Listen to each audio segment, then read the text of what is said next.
Atenção! Se você é sensível a alguns assuntos, recomenda-se pular este conteúdo, pois o mesmo trata-se de violência, suicídio e contém imagens e narrativas fortes. Se você tem problemas relacionados ao que foi mencionado, não assista, não ouça, não veja e não escute. Preserve a sua saúde mental. Bem-vindos ao podcast Na Trilha do Terror. Antes de começar mais uma história, não esqueça de dar o coraçãozinho neste episódio, nem das 5 estrelinhas de avaliação e nos seguir. Comente também o local e a hora em que você ouve a gente. Agora vamos para o episódio de hoje.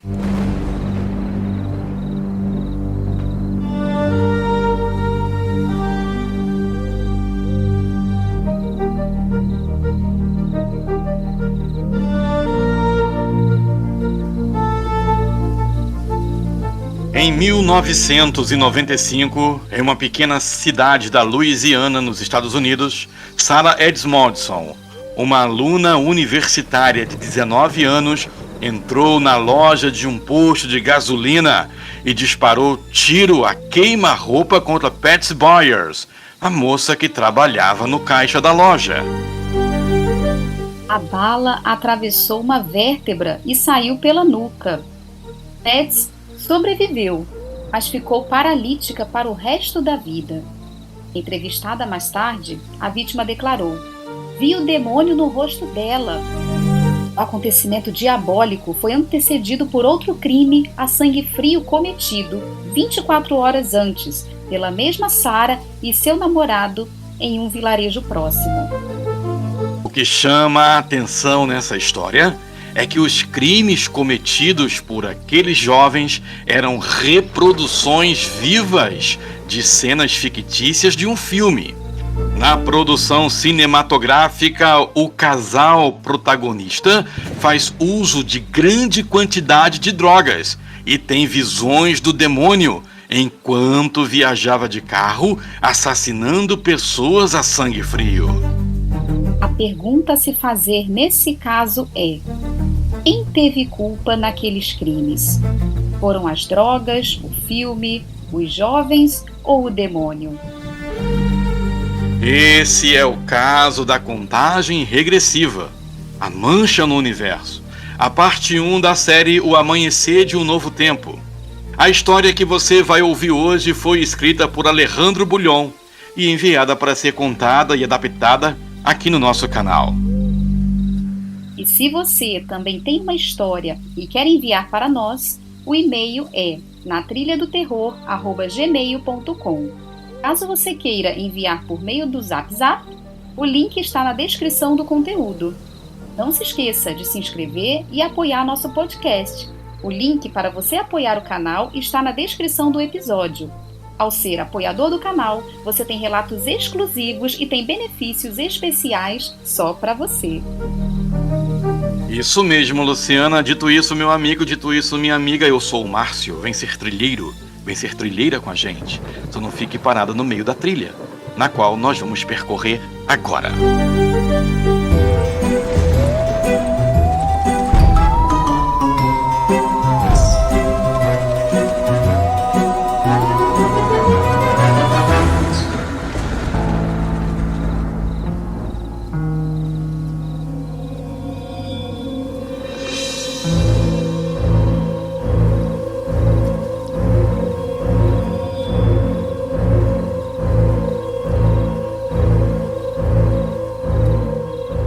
Você acredita na existência do diabo?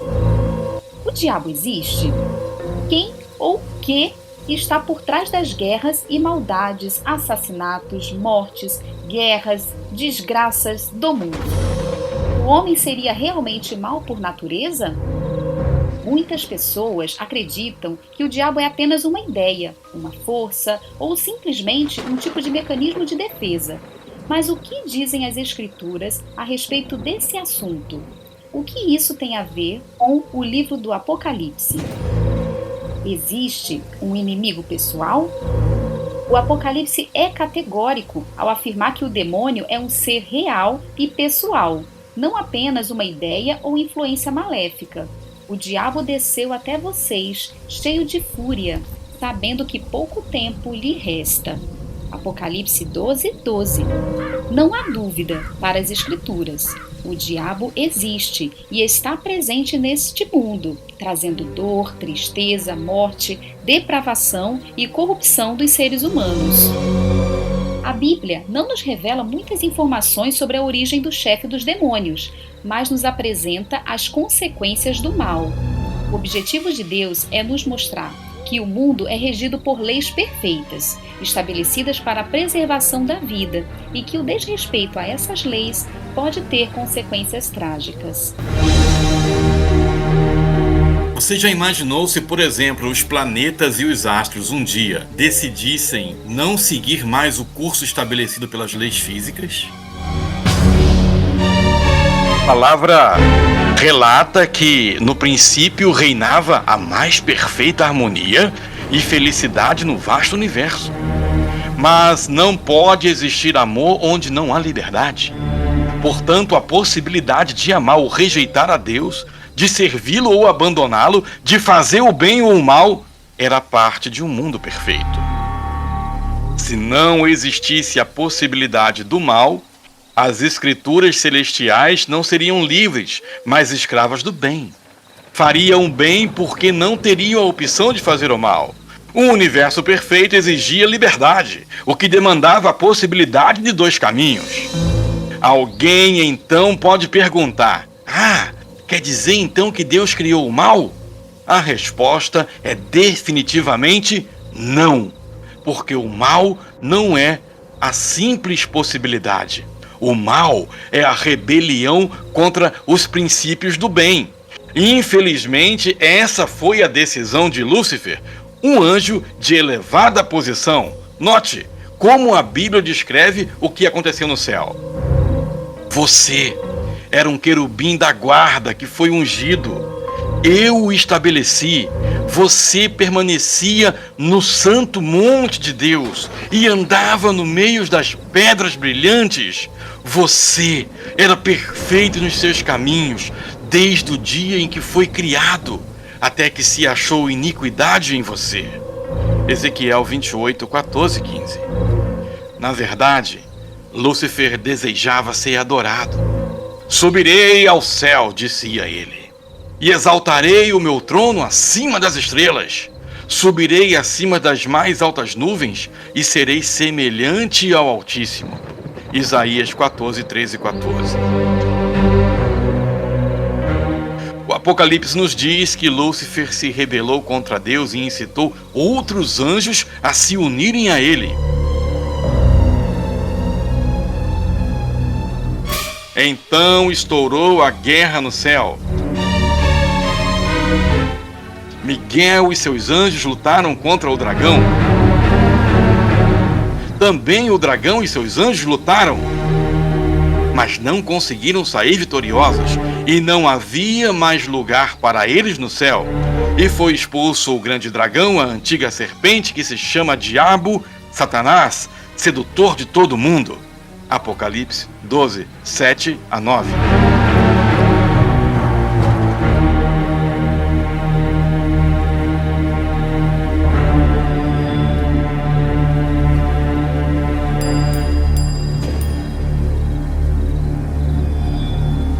Isso é o que ensinam as Escrituras quanto à ordem de Satanás.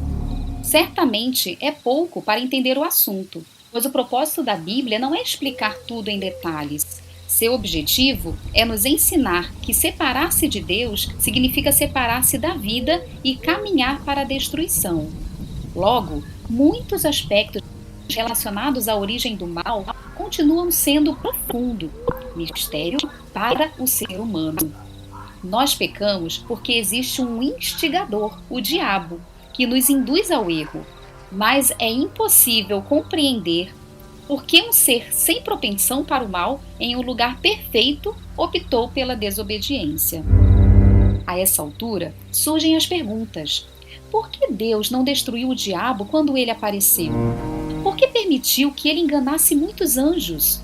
Não teria sido melhor acabar com ele no início da história? Para entender isso, Raciocinemos do seguinte modo: o que teria acontecido se Deus tivesse destruído o diabo no início de sua campanha subversiva no céu? Lembre-se de que os seres criados conheciam apenas o bem.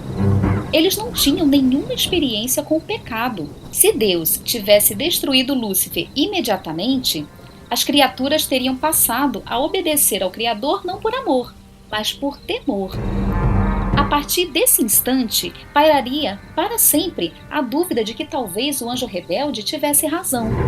Portanto, para o bem das criaturas celestiais, a fim de que nunca houvesse dúvida quanto à justiça e sabedoria divinas e para afastar toda sombra de suspeita que pudesse ofuscar o governo de Deus, era preciso que o mal seguisse seu curso, até o momento em que todos no universo chegassem à conclusão de que o diabo estava errado.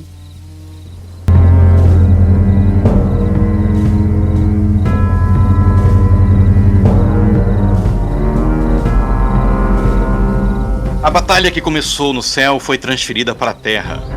O Apocalipse diz que o dragão, a antiga serpente, que, como vimos anteriormente, representa Satanás, foi atirado para a terra e com ele os seus anjos. Apocalipse 12:9. O texto bíblico ainda afirma que ele arrastou consigo a terça parte das estrelas do céu, referindo-se aos anjos. A análise de como essa guerra envolveu nosso planeta ajudará muito na compreensão do Apocalipse. No primeiro capítulo da Bíblia, encontramos o relato da criação de um mundo perfeito. Na sequência, Gênesis 3 descreve o início da grande guerra neste planeta. A luta pela mente e pelo coração do ser humano e o esforço do inimigo para destruir a lealdade do homem a Deus. Os pontos críticos são os mesmos no início do pecado, no céu, ou seja, adoração e obediência. A história começa assim: mas a serpente, mais astuta que todos os animais selváticos que o Senhor Deus tinha feito, disse à mulher: é verdade que Deus disse, não comam do fruto de nenhuma árvore do jardim? Gênesis 3:1. Nesse verso, observamos a principal estratégia do inimigo. Perceba, ele não se mostra como realmente é. Na verdade, ele se disfarça, esconde, simula e aparenta. A Bíblia afirma que o diabo anda de redor como leão que ruge procurando alguém para devorar. 1 Pedro 5:8. E acrescenta que ele se disfarça de anjo de luz. 2 Coríntios 11:14. Um diabo religioso é possível? Não pense que na grande batalha dos séculos, se quiser arregimentar você para o seu exército, Satanás vai se identificar pelo verdadeiro nome. Não. O inimigo de Deus surgirá disfarçado de algo maravilhoso e sedutor. Pode ser uma ideologia interessante, uma teoria bonita, uma religião cativante ou até mesmo um anjo de luz. O texto bíblico declara ainda que o inimigo não disfarça apenas a aparência. Ele também disfarça o seu propósito. Satanás não disse a Eva que estava ali para destruí-la e trazer desgraça às gerações futuras. Simplesmente levou-a para o terreno da religião. Ele usou a palavra de Deus. Entretanto, distorceu-a e tentou mudá-la. É verdade que Deus disse: não comam do fruto de nenhuma árvore do jardim? Deus havia dito a Adão e Eva que eles poderiam comer de toda a árvore do jardim, menos da árvore do conhecimento do bem e do mal, como está em Gênesis 2:17. Mas o inimigo fez uma leve mudança no discurso divino. Quase nada. Você percebeu? Ele é um diabo religioso. Aceita a palavra de Deus, não a nega, nem luta contra ela. Apenas a distorce sutilmente, o suficiente para gerar desconfiança.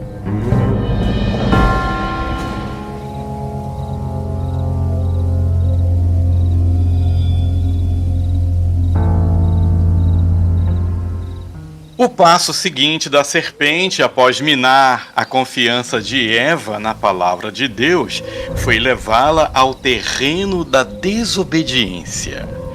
Coma o fruto, não tenha medo, não vai acontecer nada com você. Satanás centra a discussão em torno do fruto. Aparentemente não há nada demais em um simples fruto. Contudo, o que estava em jogo não era o fruto em si, mas a obediência. É muito mais fácil para o ser humano se distrair com o que vê e esquecer a profunda realidade das coisas que não se veem. Na grande batalha dos séculos, o inimigo repetirá a mesma estratégia. Levará a humanidade a pensar que Deus não pode estar preocupado com simples detalhes, esquecendo que o que realmente está em jogo não são detalhes, mas a adoração e a obediência que só Deus merece. O inimigo conseguiu desestabilizar a confiança do ser humano em Deus e em seguida introduziu uma nova falácia, uma falsa verdade. É certo que vocês não morrerão. Gênesis 3:4. A serpente contradisse a advertência divina de que se o ser humano comesse do fruto da árvore, certamente morreria. Essa alegação de Satanás enseja o pensamento de que o ser humano é inerentemente imortal, fomentando ideias como reencarnação ou contato com o espírito dos mortos. Há duas forças tentando conquistar o coração humano. Deus disse: vocês morrerão. O diabo afirmou: vocês não morrerão. Deus aconselhou: não comam. O diabo contradisse: se comerem, serão como Deus.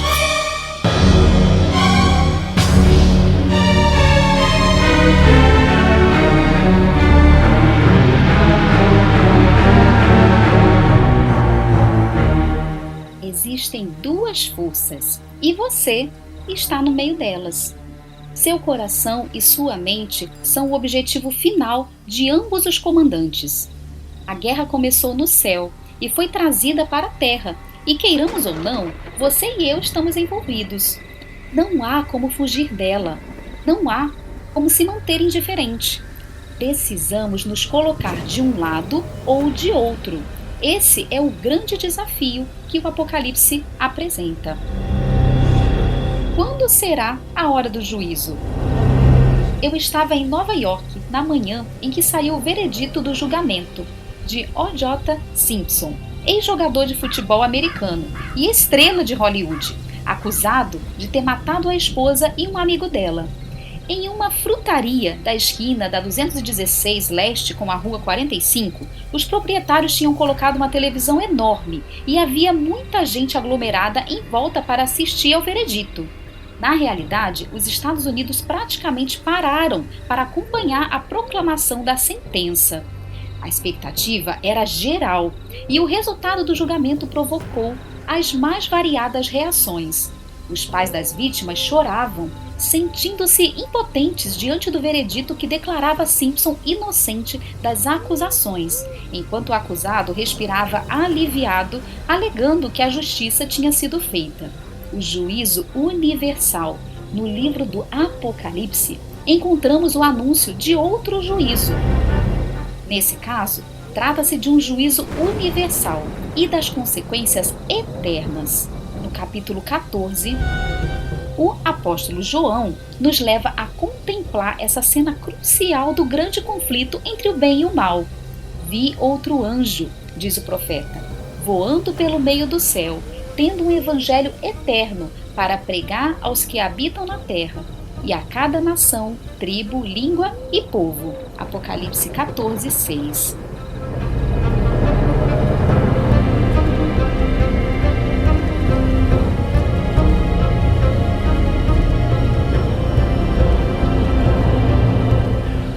Quem é esse anjo? E o que ele representa?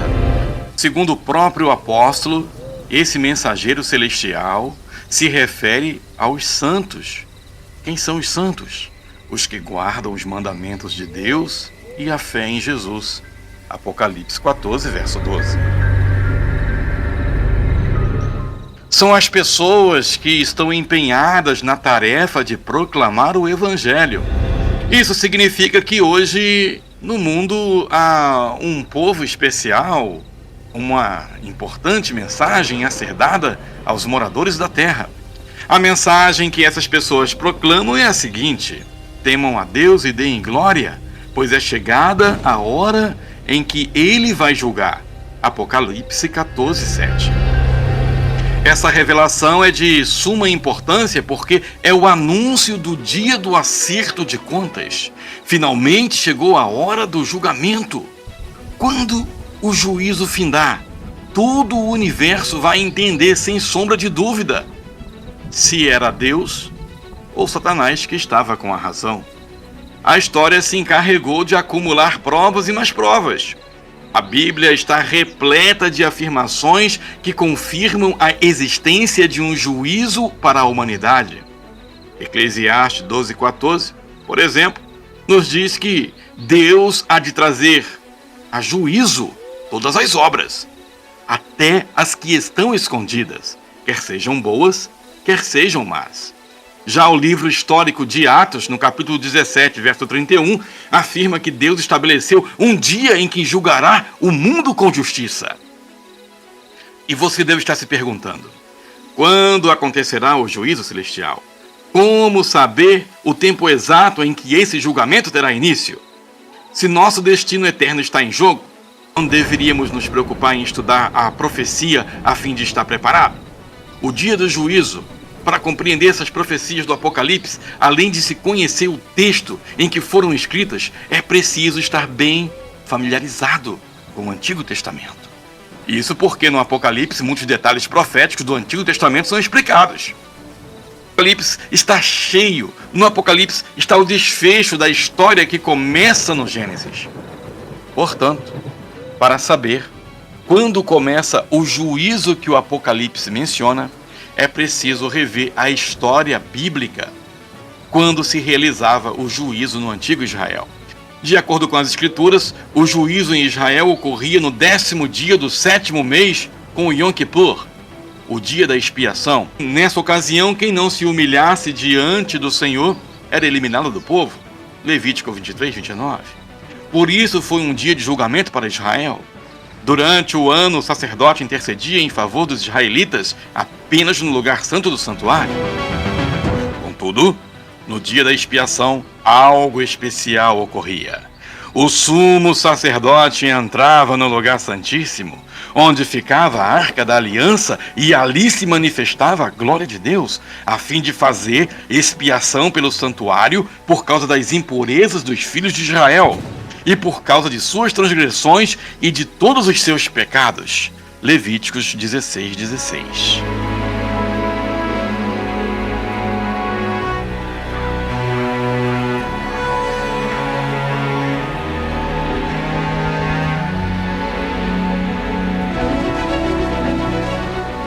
Enquanto ele ministrava, cada verdadeiro israelita renovava sua consagração a Deus e confirmava seu arrependimento, ficando assim perdoado e limpo. A Bíblia nos ensina que tudo o que acontecia no santuário terrestre era a representação de uma obra de dimensões cósmicas a ser realizada por Cristo no céu. Veja o que Hebreus 9, 23 e 24 diz a respeito disso. Era necessário, portanto, que as figuras das coisas que estão nos céus fossem purificadas com tais sacrifícios, mas as próprias coisas celestiais requerem sacrifícios superiores àqueles. Porque Cristo não entrou em santuário feito por mãos humanas, figura do verdadeiro santuário, porém no próprio céu, para comparecer agora por nós diante de Deus. Se você analisar com cuidado a declaração bíblica anterior, chegará à conclusão de que existe um verdadeiro santuário no céu e que o santuário israelita era apenas uma figura do verdadeiro.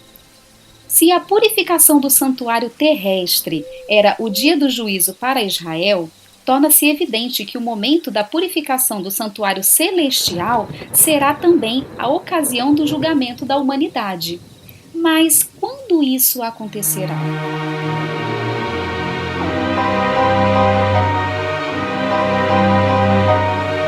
Se descobrirmos essa data, teremos descoberto quando será estabelecido o tribunal divino, responsável pelo julgamento dos seres humanos. Agora vem algo surpreendente. A Bíblia contém uma profecia ignorada por muitas pessoas, registrada em Daniel 8,14, que apresenta essa resposta. até 2.300 tardes e manhãs, e o santuário será purificado.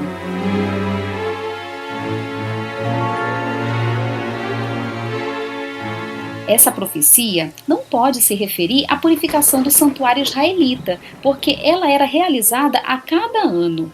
Aqui se trata necessariamente da purificação do santuário no céu, que também deve ser purificado, em Hebreus 9, 23 a 28.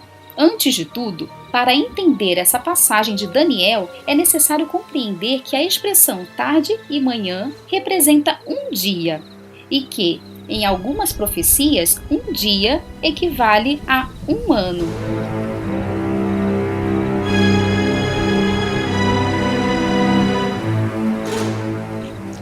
Ou seja, se as 2.300 tardes e manhãs de Daniel corresponde a 2.300 dias, e um dia na profecia se refere a um ano, essa passagem bíblica nos fala de 2.300 anos literais. Essa profecia foi revelada ao profeta Daniel com a seguinte advertência: a visão das tardes e das manhãs que foi lhe dada é verdadeira, mas guarde a visão em segredo, porque se refere a dias ainda bem distantes. Daniel 8:26. E Daniel acrescentou: fiquei espantado com a visão, e não havia a quem entendesse. Daniel 8:27. E enquanto Daniel pedia explicação sobre tal visão, o anjo se apresentou novamente ao profeta dizendo: quando você começou a fazer suas súplicas, foi dada uma ordem, e eu vim para explicar tudo a você, porque Deus te ama muito. Portanto, Daniel, preste atenção à mensagem e entenda a visão. 70 semanas estão determinadas para o seu povo e para a sua santa cidade. Saiba e entenda isto, Daniel. Desde que foi dada a ordem para restaurar e para edificar Jerusalém, até a vinda do ungido, o príncipe, haverá 7 semanas e 72 semanas. Depois das 72 semanas, o ungido será morto e não terá nada. Ele firmará uma aliança com muitos por uma semana. Na metade da semana fará cessar o sacrifício e a oferta de cereais. Daniel 9, 23 a 27.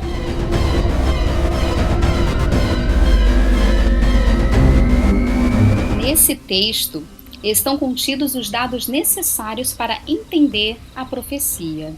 A partir dessa declaração bíblica, podemos estabelecer um diagrama. O período profético de 2.300 anos começa com a ordem para restaurar e edificar Jerusalém. E a história registra que essa ordem foi dada pelo rei Artaxerxes, um longímano da Pérsia, no ano 457 a.C. Esse é, então, o ano do início do período profético. A profecia diz que do ano 457 a.C. até a vinda do ungido, o príncipe, que quer dizer o batismo de Jesus, haveria 7 semanas e 62 semanas. Daniel 9, 25. Esse total de 69 semanas, em linguagem profética, equivale a 483 anos, o que nos leva a 27 depois de Cristo, ano em que Jesus foi batizado. Até aqui, a profecia se cumpriu com exatidão. A profecia fala de uma semana a mais, 7 dias proféticos, é igual a 7 anos, levando-nos de 27 depois de Cristo a 34 depois de Cristo, quando Estevão foi apedrejado e o evangelho foi pregado aos gentios, ampliando o pacto de Deus com Israel para incluir outros povos e nações. Isso também se cumpriu com precisão. A profecia afirma que na metade dessa última semana, em 31 depois de Cristo, o ungido faria cessar o sacrifício. Em outras palavras, Jesus morreria na cruz e não seria mais necessário o sacrifício de animais realizado no templo. A história registra que exatamente no ano 31 depois de Cristo, Jesus foi morto. E você pode ver mais uma vez como a profecia se cumpriu de maneira extraordinária. Agora, acompanhe o raciocínio. Se depois do período de 70 semanas continuarmos contando o tempo, concluiremos que o período de 2.300 anos terminou em 1844.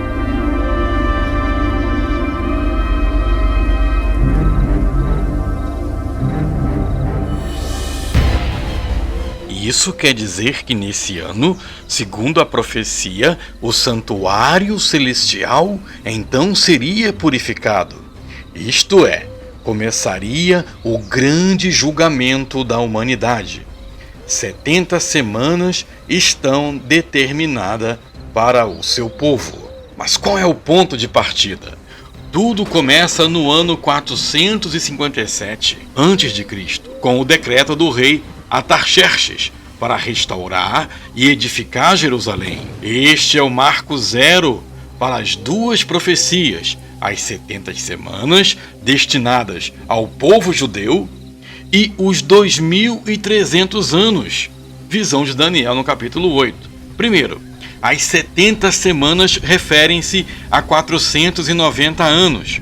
Este período é cortado dos 2.300 anos para o povo de Israel e se divide assim: 7 semanas, 49 anos, tempo para a reconstrução física de Jerusalém, que terminaria em 408 a.C. 62 semanas, 434 anos, período de silêncio profético até o nascimento, ou seja, a manifestação do Messias. 1 semana, 7 anos, o período do ministério de Cristo. Início, 27 depois de Cristo, Jesus é batizado, o chamado ungido. No meio, 31 depois de Cristo, ele é crucificado, fará cessar o sacrifício. No fim, 34 depois de Cristo, Estevão é assassinado de forma de apedrejamento e o evangelho começa a ser pregado a todo mundo, para os gentios, para todos. 2.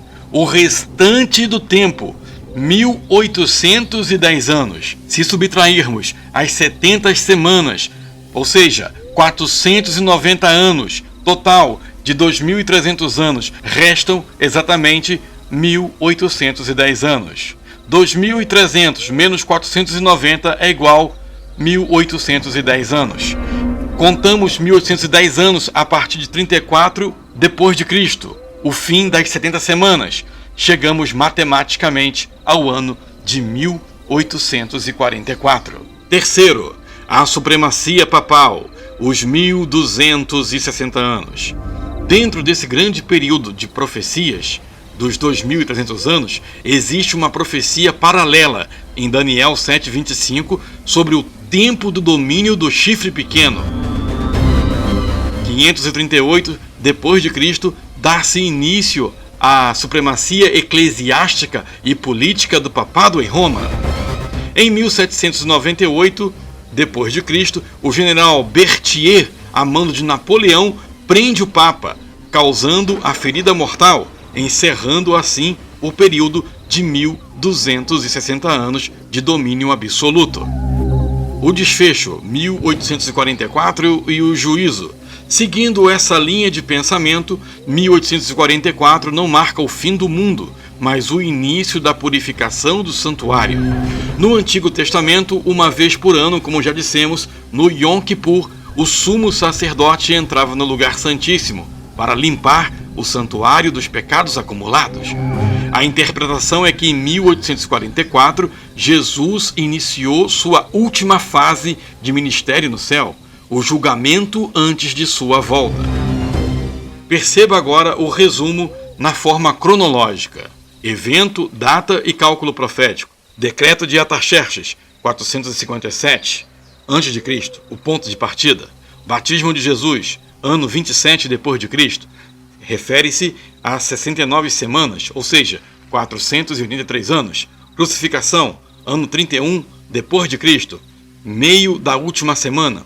Fim das 70 semanas, 34 depois de Cristo, 490 anos totais para os judeus, ou seja, que marcou o assassinato de Estevão por apedrejamento. O fim da supremacia papal, 1798 depois de Cristo, o fim dos 1.260 anos, 538 a 1798.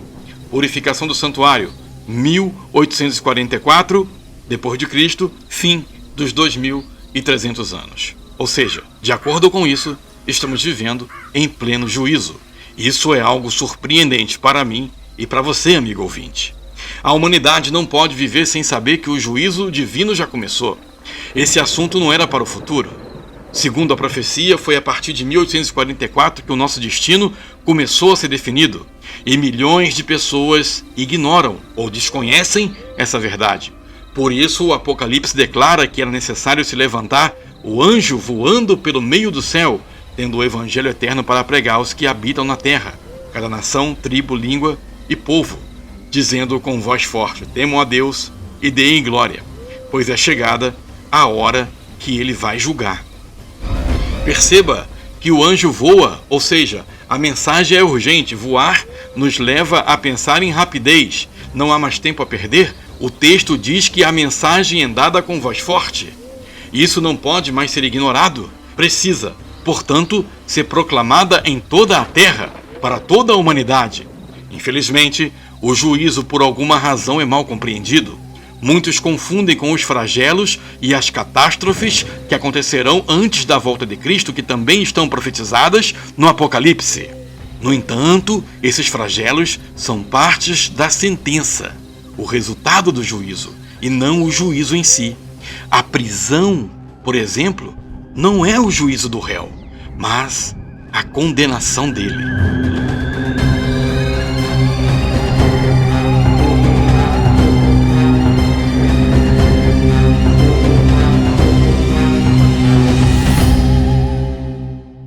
O juízo é o devido processo legal no qual se considera o caso. Veja como o profeta Daniel descreve a cena do juízo celestial. Continuei olhando até que foram postos uns tronos e o ancião de dias se assentou. Sua roupa era branca como a neve e os cabelos da cabeça eram como a lã pura. Um rio de fogo manava e saía de diante dele. Milhares de milhares o serviam e milhões de milhões estavam diante dele. Foi instalada a sessão do tribunal e foram abertos os livros. Daniel 7:9, 10. Agora confira como o início do juízo é descrito no Apocalipse. E os 24 anciãos que estavam sentados no seu trono diante de Deus prostraram-se sobre o seu rosto e adoraram a Deus, dizendo: Graças te damos, Senhor Deus Todo-Poderoso, que és e que eras, porque assumiste o teu grande poder e passaste a reinar. Na verdade, as nações se enfureceram. Chegou, porém, a tua ira e o tempo determinado para serem julgados os mortos, para se dar o galardão aos teus servos, os profetas, aos santos e aos que temem o teu nome, tanto aos pequenos como aos grandes, e para destruíres os que destroem a terra. Abriu-se então o santuário de Deus que se acha no céu, e foi vista a arca da sua aliança no seu santuário, e sobrevieram relâmpagos, vozes, trovões, terremoto e forte chuva de granizo. Apocalipse 11:16, 9. Observe as principais semelhanças entre as descrições feitas por Daniel e João, o trono de Deus, tronos e as referências diretas ao julgamento. De maneira especial, o Apocalipse menciona o santuário que está no céu e a Arca da Aliança, presente no lugar santíssimo e vista apenas em um contexto específico, o dia da expiação, ocasião de juízo para o povo de Deus. Portanto, a cena está montada. O tribunal está instalado. Os livros foram abertos. Segundo a profecia, isso aconteceu em 1844. E no presente momento, a humanidade está sendo julgada.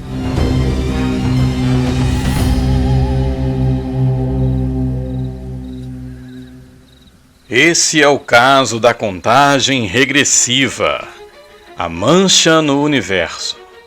A parte 1 da série O Amanhecer de um Novo Tempo. O conteúdo nos foi encaminhado por Alejandro Bulhon, que traça uma linha bem interessante, cruzando os aspectos da Bíblia, com as histórias que aconteceu no mundo, as coisas mundiais, enfim, você de casa, você já havia prestado atenção nessas nuances das profecias bíblicas com as coisas que acontecem no mundo? Luciana, ele fez uma boa relação com as profecias e as coisas que já aconteceram no nosso mundo. O que você acha, querida? Como você bem colocou, Márcio, é uma linha de pensamento muito clara, coerente e muito interessante, e que desperta a curiosidade e aguça a nossa busca por um conhecimento mais amplo sobre quem somos, de onde viemos e para onde vamos quando tudo terminar.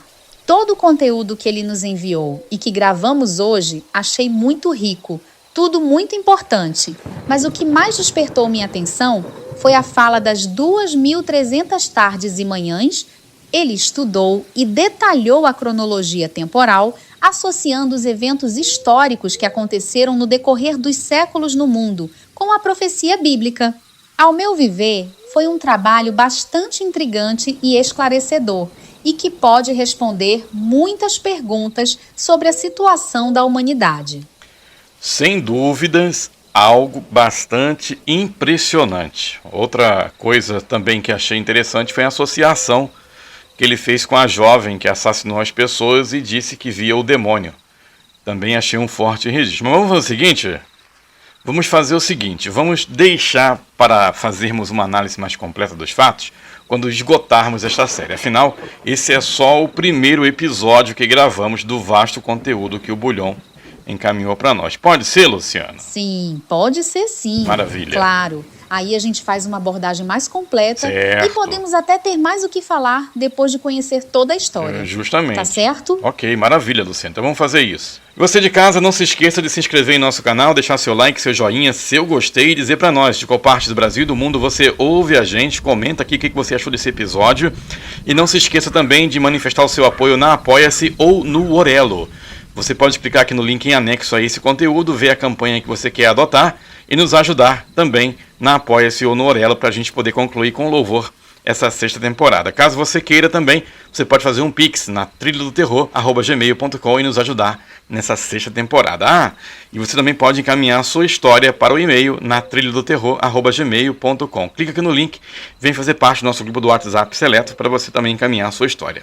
Dito isso, minha amiga, dito isso, meu amigo, muito obrigado pelo seu carinho, pela sua audiência, você ficou até o final. Compartilhe esse conteúdo com um amigo ou com uma amiga e eu espero você num próximo conteúdo. Luciana, muito obrigado por mais uma vez você estar aqui com a gente, tá bom, querida? Um abraço. Eu quem agradeço, um abraço a todos e até a próxima. Tchau. E a você, um abraço e até a próxima. Tchau, tchau.